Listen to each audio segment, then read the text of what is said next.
보겠습니다.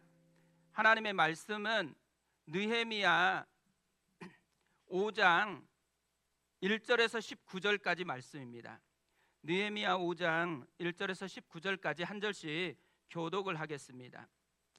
그때의 백성들이 그들의 아내와 함께 크게 부르짖어 그들의 형제인 유다 사람들을 원망하는데 하기를 우리와 우리 자녀가 많으니 양식을 얻어먹고 살아야 하겠다 하고, 어떤 사람은 말하기를 우리가 밭과 포도원과 집이라도 저당 잡히고 이 흉년의 곡식을 얻고자 하고, 어떤 사람은 말하기를 우리는 밭과 포도원으로 돈을 빚내서 왕에게 세금을 바쳤도다.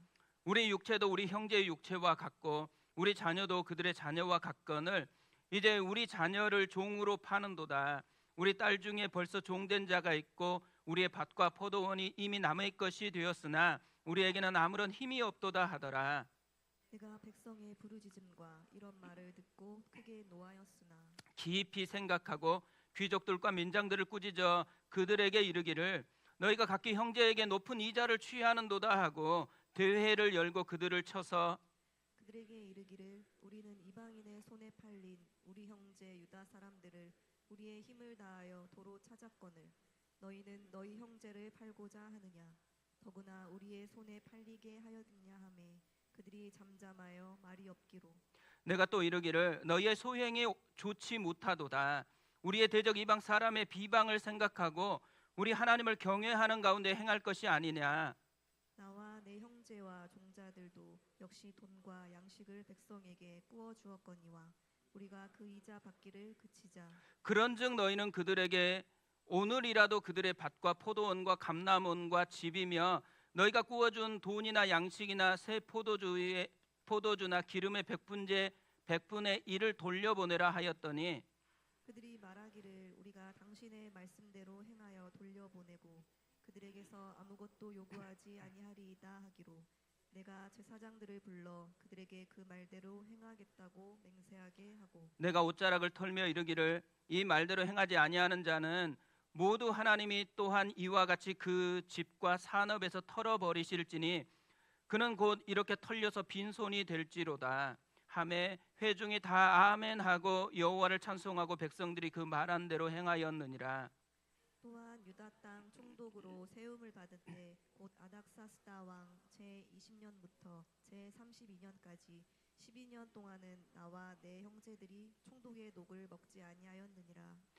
나보다 먼저 있었던 총독들은 백성에게서 양식과 포도주와 또 은 40세겔을 그들에게서 빼앗았고 또한 그들의 종자들도 백성을 압제하였으나 나는 하나님을 경외함으로 이같이 행하지 아니하고 도리어 이 성벽 공사에 힘을 다하며 땅을 사지 아니하였고 내 모든 종자들도 모여서 일을 하였으며 또 내 상에는 유다 사람들과 민장들 150명이 있고 그 외에도 우리 주위에 있는 이방 족속들 중에서 우리에게 나온 자들이 있었는데 매일 나를 위하여 소 한 마리와 살찐 양 6마리를 준비하며 닭도 많이 준비하고 열흘에 한 번씩은 각종 포도주를 갖추었나니 비록 이같이 하였을지라도 내가 총독의 녹을 요구하지 아니하였음은 이 백성의 부역이 중함이었더라. 우리 같이 읽습니다. 내 하나님이여 내가 이 백성을 위하여 행한 모든 일을 기억하사 내게 은혜를 베푸시옵소서.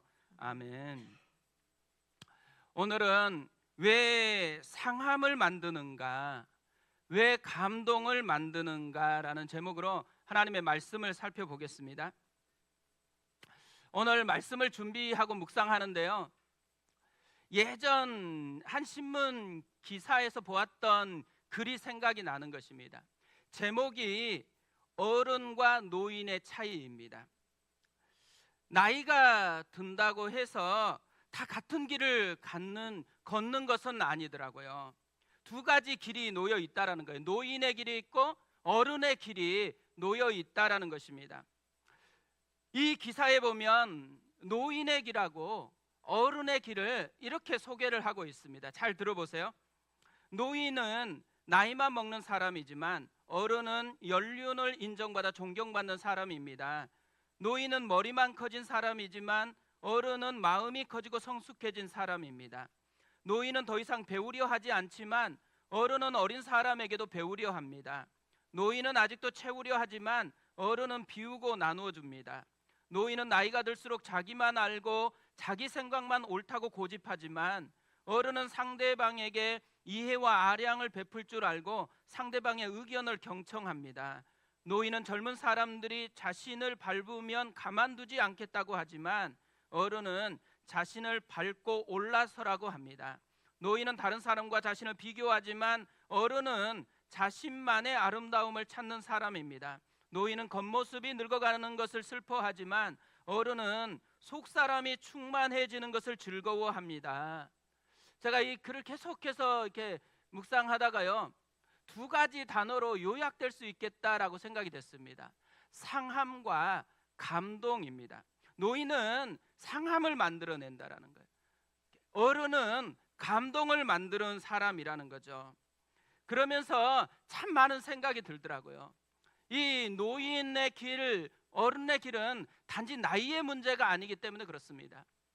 나이가 새파랗게 젊은데도 불구하고 이미 노인처럼 행동하는 사람들이 있어요. 우리는 보통 이런 사람들을 꼰대라고 그렇게 부르잖아요. 그런데 나이가 되게 어린데도 불구하고 어른처럼 보이는 어른의 길을 걷는 사람들이 또 있습니다. 세상 나라는 노인이 많은 것이라면 하나님 나라는 어른이 많은 곳이 돼야 된다라는 생각이 참 많이 들었습니다. 예전에 제가 갈렙에 대한 설교를 한 적이 있습니다. 근데 한 분이 이제부터 자신의 이름을 갈렙이라고 이렇게 불러달라고 했다고 합니다. 그래서 제가 이 말에 정말 감동을 받았거든요. 왜냐하면 노인의 길이 아니고 어른의 길을 가겠다라고 얘기하는 것이잖아요. 그리고 지금도 이제 설교가 끝마치면 저에게 와서 종종 하나님이 자기에게 하시는 말씀 같다라고 그렇게 얘기하시는 분들이 있습니다. 왜 그럴까요? 노인의 길이 아니고 어른의 길을 가고 싶다라는 마음이겠죠.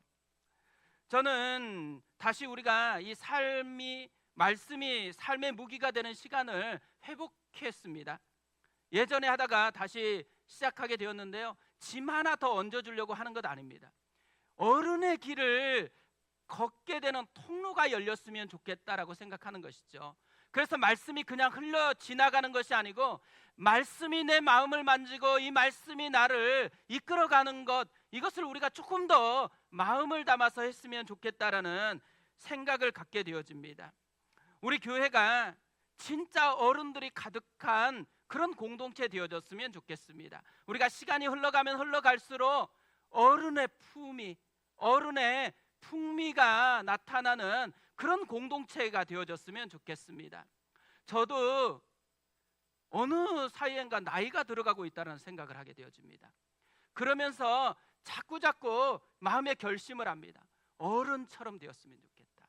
어른의 길을 좀 갔으면 좋겠다. 특별히 우리 청년 세대들, 또 우리 다음 세대들에게 부끄럽지 않는, 야 진짜 하나님이 함께하는 종이 있다라고 그렇게 인정받을 수 있는 그 삶이 되어졌으면 진짜 좋겠다. 이게 정말 시간이 흐르면 흐를수록 더 많이 마음속에서 일어나는 생각들입니다.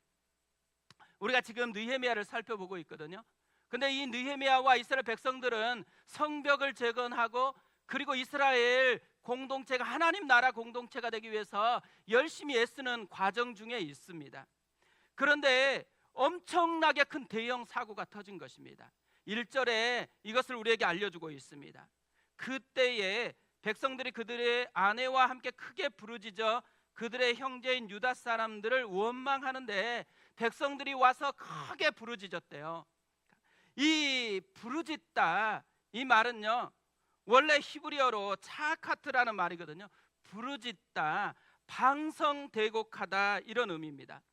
그러니까 이 말이 의미하는 것은 견딜 수 없을 만큼 엄청난 시련과 재앙으로 인해서 고통을 당하고 있다라는 것을 표현하는 말이에요. 그런데 이 말 앞에요, 크다, 중하다, 이런 의미를 가진 까돌라라는 말이 함께 사용되고 있습니다. 그냥 부르짖어도 힘든 건데 크게 부르짖고 있대요. 얼마나 힘겹고 어려운 심각한 상황에 놓여 있는지를 이 두 단어가 우리에게 알려주고 있다라는 것이죠. 너무너무 고통스러워서 통곡을 하면서 지금 눈물로 호소하고 있는 것입니다. 그런데요, 독특한 것은 아내와 함께 와서 이 호소를 하고 있다고 이야기합니다. 사실 에스라서나 또 느헤미야서나 성경에 보면 여자를 부각시키는 경우가 흔치 않아요. 그런데 오늘 말씀에 특별히 아내와 함께 와서 크게 부르짖었다, 이렇게 이야기를 하고 있는 거예요. 뭘 얘기하고 싶은 거겠어요? 아내들은 가정의 모든 생활을 하나하나 책임지고 있는 거잖아요.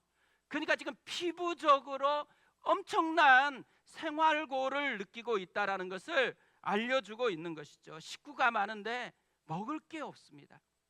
왜 식구들이 많은데 먹을 게 없어졌을까요? 두 가지 이유를 설명합니다. 하나는 흉년이 들었기 때문이라고 합니다. 3절에 이렇게 되어 있습니다. 어떤 사람은 말하기를 우리가 밭과 포도원과 집이라도 저당 잡히고 이 흉년에 곡식을 얻고자 하고, 또 두 번째로는 세금이 너무 중하대요.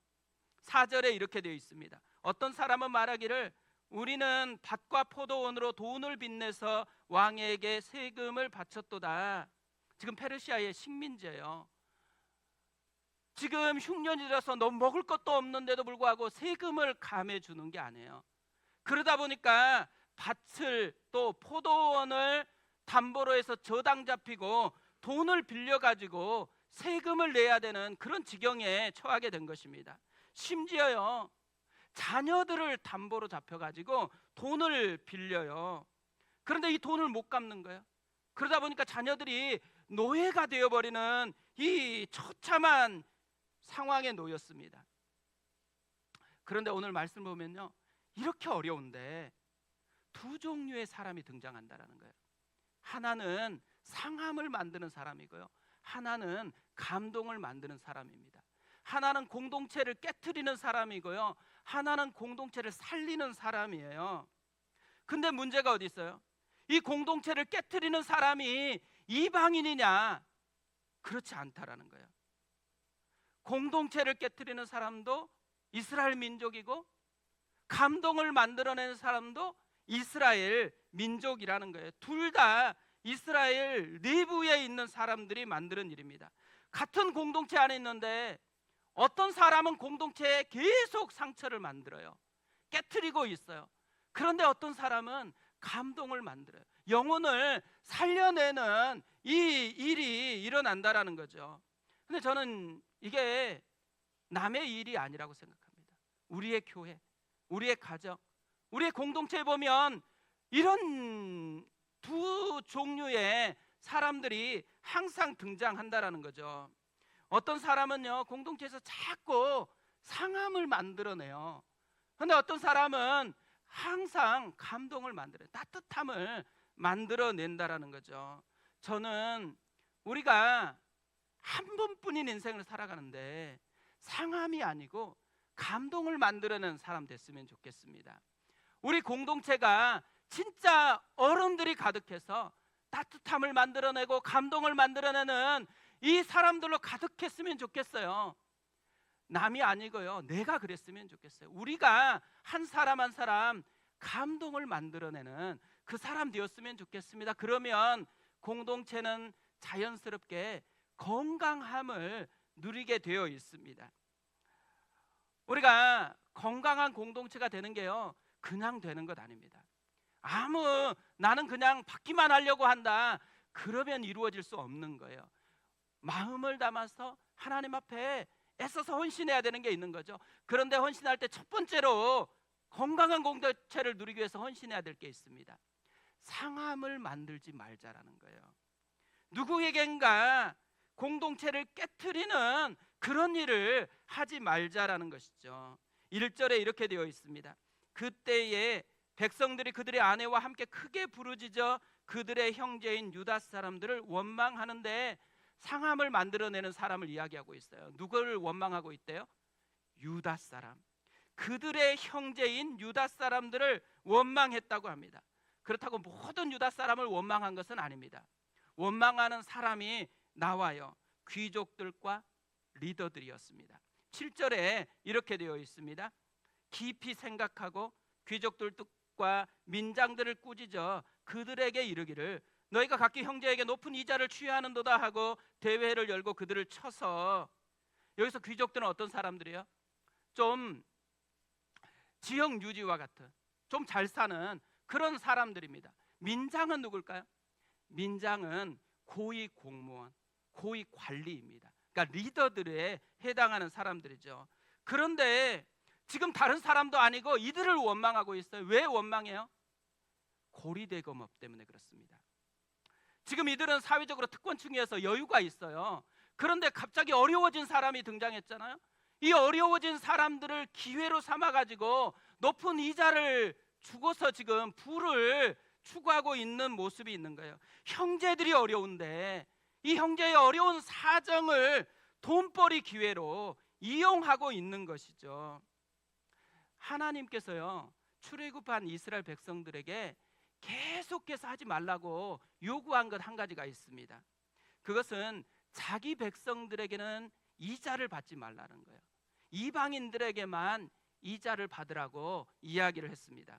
대표적인 말씀이 레위기 25장 35절에서 37절이거든요. 내 형제가 가난하게 되어 빈손으로 내 곁에 있거든 너는 그를 도와 거류민이나 동거인처럼 너와 함께 생활하게 하되 너는 그에게 이자를 받지 말고 내 하나님을 경외하여 내 형제로 너와 함께 생활하게 할 것인즉 너는 그에게 이자를 위하여 돈을 구워주지 말고 이익을 위하여 양식을 구워주지 말라. 하나님이 이렇게 하지 말라고 계속 이야기했음에도 불구하고 지금 리더들이잖아요. 섬겨야 될 이 사람들이 지금 형제들을 돈벌이 수단으로 이용하고 있다라는 것이에요. 그래서 상한 마음이 만들어진 거죠. 상한 마음이 만들어진 것을 넘어서서 상함이 지금 폭발했다라는 거예요. 이들의 상함이 폭발했던 것은 흉년 때문도 아니에요. 왕의 세금이 높아서도 아니에요. 이방인들을 괴롭혀서도 아닙니다. 자기 형제인데, 그리고 리더들로 하나님이 축복해 주신 사람들인데 하나님의 축복을 엉뚱한 것으로 사용하고 있는 것에 대한 상함을 표현하고 있는 것이죠. 저는 우리 교회가 출발할 때요 계속해서 강조하고 있는 한 가지가 있습니다. 형제를 형제로 여기는 공동체입니다. 형제를 고객으로 여기면 안 됩니다. 형제를 또 내가 높냐 낮느냐로 여기면 안 된다는 거예요. 그래서 너무 예전에는 직분으로 부르지 말고 형제 자매로만 부르자 이렇게 계속 이야기했었던 적도 있습니다. 우리에게는 진짜 중요한 게요, 한 형제가 그리스도의 피로 산 진짜 참 형제 되었다라는 것을 인정하는 것, 이것이 교회의 기본 중에 기본이라는 거죠. 그런데 지금 이들은요 자기 형제들인데 하나님의 백성으로 대해야 되는 그 방식을 버리고 세상의 방식으로 지금 대하고 있다라는 것을 이야기하고 있는 거죠. 이들이 왜 이런 짓을 하고 있을까요? 말씀을 몰라서일까요? 그렇지 않은 것 같습니다. 말씀을 알고 있어요. 그런데 의도적으로 그 말씀을 버리고 자기 욕망대로 세상의 방식을 추구하고 있다라는 것이죠. 이들이요 왜 이렇게 말씀을 버리고 세상의 욕망을 자기의 것으로 추구하고 있는가? 느헤미야는요 딱 한 가지로 그 원인을 설명을 하고 있습니다. 9절이 그것을 이야기해요. 우리 9절은 같이 한번 읽어보겠습니다. 같이 읽습니다. 내가 또 이르기를 너희의 소행이 좋지 못하도다. 우리의 대적 이방 사람의 비방을 생각하고 우리 하나님을 경외하는 가운데 행할 것이 아니냐. 우리 하나님을 경외하지 않기 때문이라고 이야기합니다. 경외한다라는 말은 현대 우리 표현으로 한다고 하면은 성령님께 지배를 받는 삶이에요. 그러니까 성령 충만한 삶을 말하는 거죠. 성령님을 의지해야 되는데, 그래서 말씀대로 반응해야 되는데 성령님을 저버리고 자기 마음대로 반응하는 것을 선택했다라는 것이죠. 그래서 상함이 만들어졌다고 이야기를 하고 있습니다. 근데 사실 이런 일은요 굉장히 우리하고 가까운 일이라고 생각합니다. 우리가 삶을 살아오면서 이런 일을 얼마나 많이 경험하는지 모릅니다. 저는 청년 시절에, 그러니까 부교육자 시절에 대부분을 청년 사역을 하면서 보냈거든요. 그런데 생각보다 많은 청년들이요, 부모님에게 상처가 많다라고 이야기하는 것입니다. 그래서 생각해 보세요. 한 교회에서 청년들이다 그러면 부모들이 어떤 위치에 있어요? 장로님이고 권사님이고 안수 집사님이고 교회 생활을 정말 오래 하면서 헌신했던 분들이거든요. 제가 이분들하고 얘기를 나눠보면 정말 존경스러운 부분들이 많아요. 그런데 아이들하고 대화를 해보면 자기 부모가 만든 상처 때문에 얼마나 힘들어하는지를 계속 이야기하는 것입니다. 그래서 계속 듣다 보니까요, 애들이 이야기하는 게 정리가 되는 거예요. 애들이 이야기하는 첫 번째 핵심이 뭐냐면요, 부모님들이 교회의 모습하고 집에서 모습이 너무 다르대요. 교회에서 자기를 막 화내고 있는데 전화가 와요. 교회 집사님이 전화 오면 그렇게 상냥하게 전화를 받는데요, 엄청 그때 상처가 된다라고 그렇게 이야기하더라고요. 또 교회에서는 기도할 때마다 하나님이 꽉 찬 삶인 것 같아요. 근데 집에서 대화하는 걸 보면요, 그렇게 세속적이래요.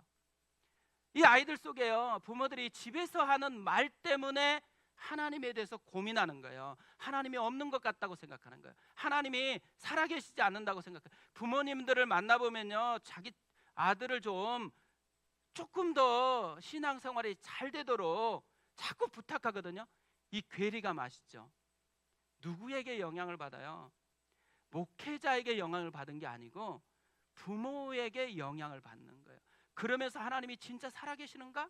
그렇지 않는가를 고민한다라는 것이죠. 저는 이런 이야기를 쭉 듣다가요, 종합해 보니까 결론이 하나 딱 나오더라고요. 왜 이럴까? 성령 충만하지 않기 때문이라는 생각이 들었습니다. 그래서 청년들과 함께 예배를 드리면서 그때부터 부모님을 축복하는 기도회를 갖기 시작했습니다. 부모님을 위해서 축복하는 건 딱 하나밖에 없어요. 성령 충만하게 해달라고. 우리 아빠가 성령 충만하게 해주십시오. 우리 엄마가 성령 충만하게 해주십시오. 내 힘으로는 안 됩니다. 주님의 은혜가 필요합니다. 이 기도를 하는데요, 기도가 터지는 거예요.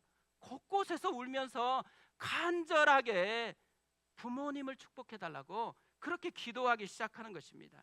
그런데요, 지금도 저는 많은 가정들에서 마찬가지라고 생각해요.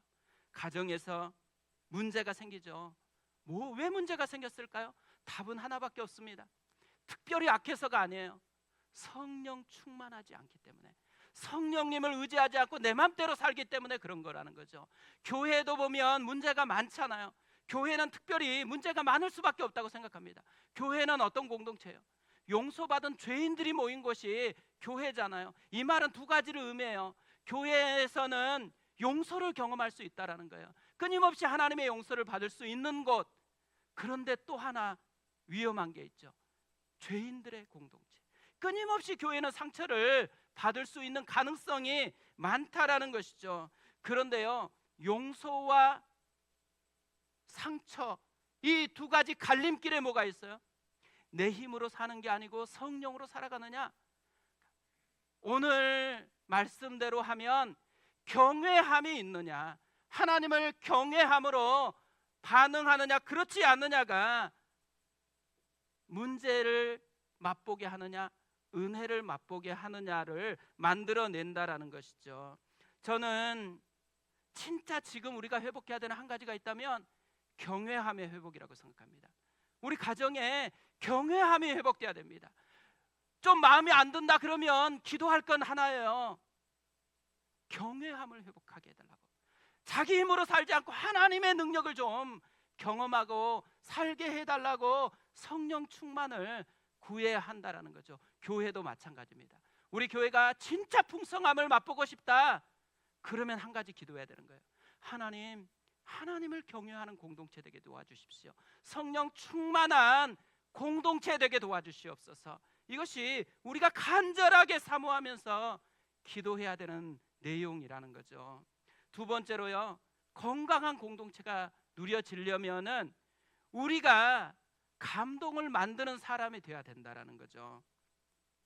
지금 지도자들이 원망을 만들 때요, 느헤미야는 감동을 만들고 있습니다. 제가 보니까 세 가지 정도의 감동을 만들어내고 있는 것 같아요. 첫 번째로는 총독의 봉급을 받지 않고 있습니다. 14절에 이렇게 되어 있습니다. 또한 유다 땅 총독으로 세움을 받은 때 곧 아닥사스다 왕 제12년 제20년부터 제32년까지 12년 동안은 나와 내 형제들이 총독의 녹을 받지 아니하였느니라. 두 번째로는요, 자기의 누릴 정당한 권리를 포기하고 섬깁니다. 15절 16절에 이렇게 되어 있습니다. 나보다 먼저 있었던 총독들은 백성에게서 양식과 포도주와 또 은 40세겔을 그들에게서 빼앗았고, 또한 그들의 종자들도 백성을 압제하였으나 나는 하나님을 경외함으로 이같이 행하지 아니하고 도리어 이 성벽 공사에 힘을 다하여 땅을 사지 아니하였고 내 모든 종자들도 모여서 일을 하였으며. 그러니까 세상 총독들은요, 자기 권력을 이용해서 돈을 버는데 애썼어요. 그러니까 봉급을 넘어서서 세금을 더 높게 매겨가지고 착취를 했습니다. 뿐만 아니라요, 공사를 하다 보면 어디가 땅값이 올라갈 수 있는지 내부 정보를 알잖아요. 그래서 이 내부 정보를 이용해서 땅을 사가지고 돈을 벌어들였다라는 거예요. 그런데 느헤미야는 다른 길을 선택합니다. 자기의 권리를 포기하고 섬기는 삶을 살아가고 있다라는 거죠. 그뿐 아니라 마지막으로 세 번째로요, 자기 재산을 허비해서 섬깁니다. 17절 18절입니다.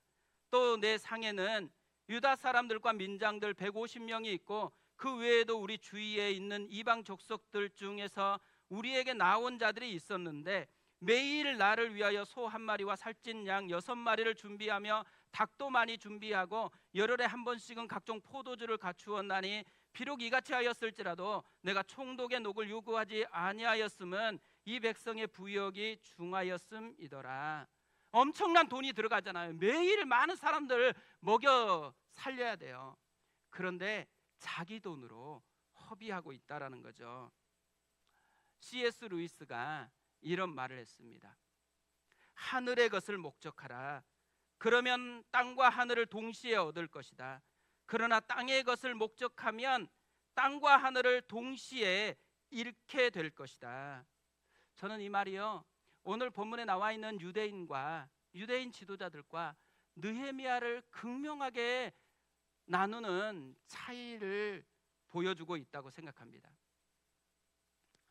우리가 이런 유대인 지도자들이 아니고 느헤미야처럼 살았으면 좋겠습니다.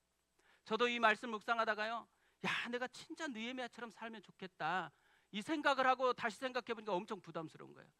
이번 달부터 저 봉급 안 받겠습니다. 그리고 집에 있는 거 다 팔아가지고 순장님들도 집에 오셔서 이렇게 또 섬겨드리고 다 하면 어떻게 돼요? 우리 금방 이렇게 돈 없어서 파산하게 되어질 것입니다. 근데 이 느헤미야의 모습을 보니까 그런 게 보여지는 거잖아요. 그러니까 느헤미야처럼 살아야 된다라고 얘기를 하면요, 사실 부담스러워요. 엄청 부담스러운 일이죠. 그런데 문제가 어디 있어요? 느헤미야는 해냈다라는 거예요. 우리와 똑같은데 어떻게 느헤미야는 이것을 할 수 있지?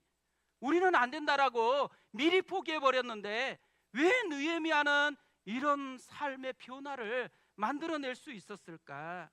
느헤미야가 그럴 수 있었던 힘, 그것을 오늘 말씀이 우리에게 소개하고 있습니다. 느헤미야가 금수저로 좋은 부잣집에서 태어났기 때문에 이렇게 퍼주는 거 아니에요. 느헤미야는 학벌이 많아서 돈 잘 벌 수 있는 그런 직업을 가졌기 때문에 이렇게 퍼주는 거 아닙니다. 오늘 느헤미야가 이렇게 자기를 허비하고 감동을 만들어낼 수 있었던 한 가지 이유를요, 하나님을 경외했기 때문이라고 이야기를 하고 있습니다. 15절 우리 같이 한번 읽어보겠습니다. 같이 읽습니다. 나보다 먼저 있었던 총독들은 백성에게서 양식과 포도주와 또 은 40세겔을 그들에게서 빼앗았고 또한 그들의 종자들도 백성을 압제하였으나 나는 하나님을 경외함으로 이같이 행하지 아니하고. 그러니까 느헤미야가 다르게 살았던 이유는 딱 한 가지밖에 없다라는 거예요. 하나님을 경외했기 때문이다. 이 말은 뭐예요? 자기 힘으로 일을 이룬 게 아니고 하나님이 자기의 능력이었기 때문에 이 삶을 살아낼 수 있었다라는 것이죠. 근데 제가 이 느헤미야를 보는데요, 다윗이 시편 18편 29절에서 했던 고백이 생각이 났습니다. 내가 주를 의뢰하고 적군을 향해 달리며 내 하나님을 의지하고 담을 뛰어넘나이다. 다윗이 하나님 앞에 충성됐기 때문에 꽃길을 펼쳐주었다라고 얘기하지 않습니다. 다윗에게도 험한 길이죠. 적군이 있고 담이 있어요. 그런데요, 다윗은 적군을 향해 달린대요. 담을 뛰어넘는다고 합니다. 왜 그래요?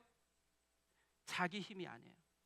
주를 의뢰하고 내 하나님을 의지하고입니다. 무슨 말이에요? 하나님을 경외하고 하나님을 자기의 힘으로 삼았기 때문에 넉넉하게 뛰어넘는 삶을 살아가고 있다라는 이야기인 거죠. 스가랴 4장 6절 7절에서 이렇게 선포합니다. 그가 내게 대답하여 이르되 여호와께서 스룹바벨에게 하신 말씀이 이러하니라. 만군의 여호와께서 말씀하시되 이는 힘으로 되지 아니하며 능력으로 되지 아니하고 오직 나의 영으로 되느니라. 큰 산아 내가 무엇이냐? 내가 스룹바벨 앞에서 평지가 되리라. 그가 머릿돌을 내놓을 때에 무리가 외치기를 은총은총이 그에게 있을지어다 하리라 하셨고, 저는 이 말씀 보는데요, 이 말씀의 모습이 지금 현대 우리 시대의 모습이지 않을까라는 생각이 참 많이 들어지는 것입니다. 우리 앞에 큰 산이 놓여 있는 거예요. 그래서 자꾸만 이 큰 산을 보다 보니까 원망이 일어나고 불평이 일어나고 힘겹다라고 계속해서 하소연을 하고 있는 것이잖아요. 그런데 이 큰 산은요, 내 힘으로 안 된다는 거예요. 내 능력으로 안 된대요. 그런데 놀라운 일이 있습니다. 그렇게 큰 산인데 평지가 될 것이라고 선포하고 있는 거예요. 왜요? 하나님이 계시기 때문에, 하나님이 지금도 역사하기 때문이라는 거죠. 저는요, 그리스도인 중에 제일 불쌍한 그리스도인 중에 제일 어리석은 그리스도인, 자기 힘만으로 사는 그리스도인이라고 생각합니다. 자기의 지혜로만 살아가는 그리스도인인 거예요. 자기 힘에 갇혀서 살아가는 것이요, 신앙생활하는데 가장 어리석고 가장 불행한 일이라는 것이죠. 우리는 우리 자신에게만 달려있는 사람이 아니라는 거예요. 저는 힘들 때마다요, 생각나는 이야기가 있거든요.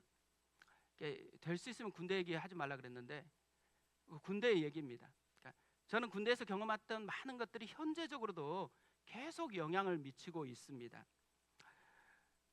군 생활을 하면서요, 저의 꿈은 뭐였냐면 우리 부대에 있는 모든 사람에게 복음을 전하고 모든 사람이 그리스도를 영접하고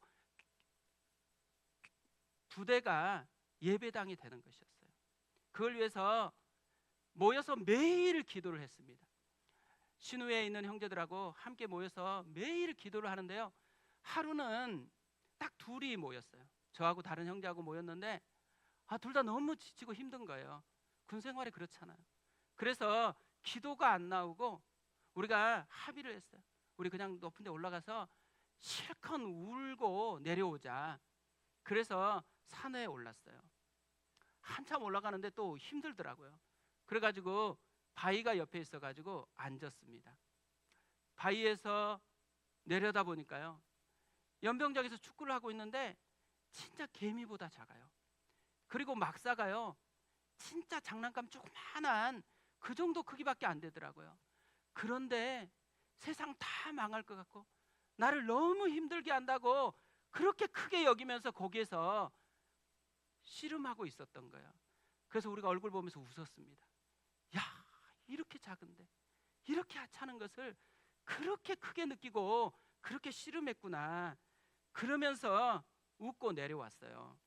근데요, 진짜 놀라운 것을 경험하게 된 거예요. 우리 앞에 큰 산이잖아요. 내 눈에 큰 산인 거예요. 하나님의 눈에는 뭐예요? 평지인 거예요. 우리 눈으로 보니까 어려운 문제예요. 힘들어요. 그런데 하나님의 눈으로 보면 그것 아무것도 아니라는 것이죠. 그리스도인은 내 눈으로 보는 사람 아닙니다. 하나님의 눈으로 보는 사람이에요. 그리스도인들은 내 힘으로 사는 사람 아니라는 거예요. 하나님의 힘을 내 것으로 누리며 사는 사람이라는 거죠. 저는 오늘 말씀 묵상하다가요, 진짜 놀라운 거 한 가지를 발견했습니다. 상함을 만들어내는 이유하고 감동을 만드는 이유가 같다라는 거예요. 여호와를 경외함이 있을 때와 없을 때의 차이라는 거죠. 경외함이 없으면 내 힘으로 살다 보니까 상함을 만들어낸대요. 그런데 경외함이 살아나면 내 힘이 아니고 하나님의 능력이 나에게서 작동하니까 감동을 만드는 역사가 일어난다라는 거죠. 생각해 보니까요, 그런 모습이 저한테 있었더라고요. 상태가 안 좋을 때는 뭐예요? 경외함이 없을 때. 상태가 좋을 때는요, 경외함이 있을 때더라고요. 어떻게 하면 우리가 이 경외함을 회복할 수가 있을까요? 오늘 느헤미야는요, 딱 하나 방법을 우리에게 제시해 주고 있습니다. 19절 말씀이에요. 우리 같이 읽겠습니다. 같이 읽습니다. 내 하나님이여, 내가 이 백성을 위하여 행한 모든 일을 기억하사 내게 은혜를 베푸시옵소서.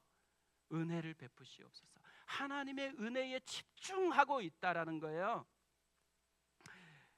경외함이라는 이 말 속에는요, 두려움이라는 의미가 담겨 있어요. 그런데 이 두려움을 만드는 데는 두 종류가 있습니다. 무서워서 두려워하는 게 있고요, 너무 사랑하기 때문에 두려워하는 게 있어요. 하나님을 경외한다라는 것은 너무 사랑하기 때문에, 하나님의 사랑이 너무 풍성하기 때문에 두려워한다라는 의미를 가지고 있는 거죠. 느헤미야는요, 다른 게 아니에요. 자기가 허비한 것보다 자기를 위해서 더 큰 것을 허비하고 계시는 하나님을 바라보고 있다라는 거예요. 하나님은요, 정말 큰 것을 허비하셨습니다. 자기의 독생자 예수 그리스도를 허비하셨어요. 우리 주 예수 그리스도는요, 진짜 큰 것을 우리를 위해 허비하셨습니다. 하나님의 영광을 버리고 인간이 되셨어요. 피조물이 되셨어요. 우리의 더러운 죄를 대신해서 십자가에 죽으셨어요. 부활하셨어요. 지금 우리를 위해서 계속해서 중보하고 계세요.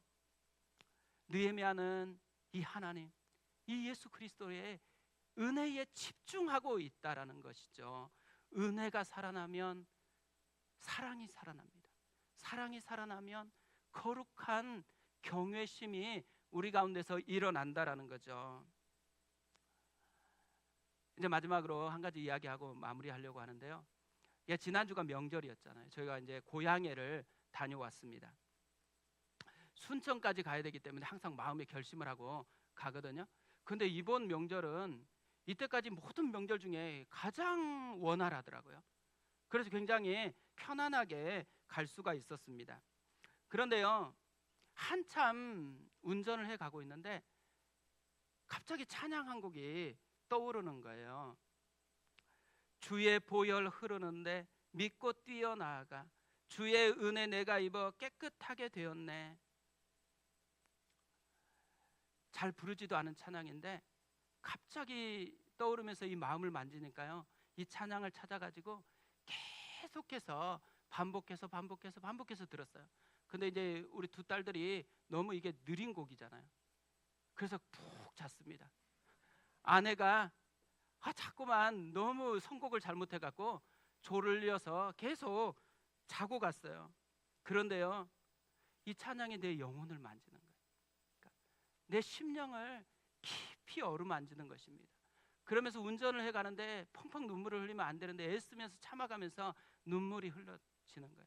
자꾸 눈물을 닦으면서 1시간 이상 계속해서 이 찬양을 들으면서 갔거든요. 그런데 이 찬양을 듣는데요, 제가 성경 통독을 하고 있잖아요. 성경 통독에서 들렸던 하나님의 말씀이 저의 심령에 들리는 거예요. 나는 너희의 하나님 여호와니라. 나는 여호와니라. 이 말씀이 갑자기 다시 이렇게 살아나는 거예요. 근데 이 말씀은요, 레위기에 계속해서 등장을 해요. 레위기에서 하나님이 어떤 말씀을 명해요.